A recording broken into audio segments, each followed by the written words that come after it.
அந்த வானத்தை போல மனம் படைச்ச மன்னவனே, பனி துளிய போல குணம் படைச்ச தென்னவனே, மஞ்சளிலே ஒரு நூலெடுத்து விண்ணுக்கும் மண்ணுக்கும் சம்பந்தம் உண்டுன்னு சொன்னது யாரு?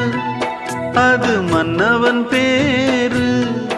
அந்த வானத்தை போல மனம் படைச்ச மன்னவனே, பனி துளிய போல குணம் படைச்ச தென்னவனே.